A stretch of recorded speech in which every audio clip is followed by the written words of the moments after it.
నమస్తే న్యూస్ 24 తెలుగుకి స్వాగతం. వార్తల్లోని ముఖ్యాంశాలు ఇప్పుడు చూద్దాం.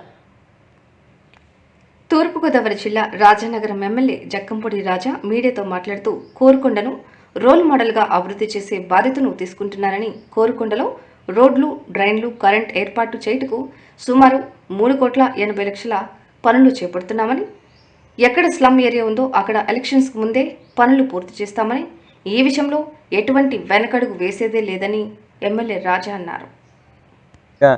ఆలోచన చేసేదో లేకపోతే దాని గురించి పెద్దగా బాధపడాల్సిన పని అయితే లేదు, కానీ బట్ ఆ గ్రామంలో నేను ఒక ఓటర్ గానో లేకపోతే ఆ గ్రామానికి సంబంధించిన చెందిన వ్యక్తిగానో నేను వాళ్ళతో మమేకం అవ్వాలి అని అనుకున్నప్పుడు ఆ గ్రామం యొక్క బాధ్యత తీసుకోవాల్సినటువంటి అవసరం నాకుంది.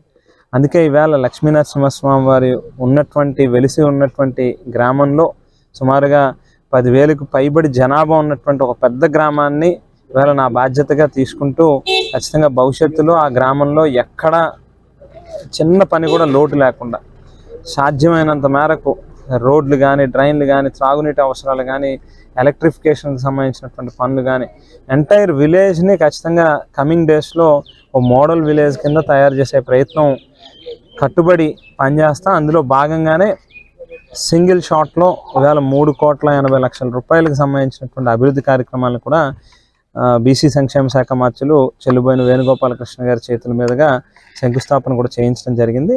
ఆ వర్క్స్ని కూడా ఇమీడియట్గా టేకప్ చేస్తాం. ఎక్కడెక్కడైతే స్లమ్ ఉండి చాలా ఇబ్బంది పడుతున్నటువంటి పరిస్థితులు ఉన్నాయి, రోడ్లు, డ్రైన్లు బాగోక, వాటన్నిటినీ కూడా యుద్ధ ప్రాతిపదికన మ్యాక్సిమం ఎన్నికలకు ముందే ఆ పనులను కూడా పూర్తి చేసే ప్రయత్నం కూడా చేస్తాం.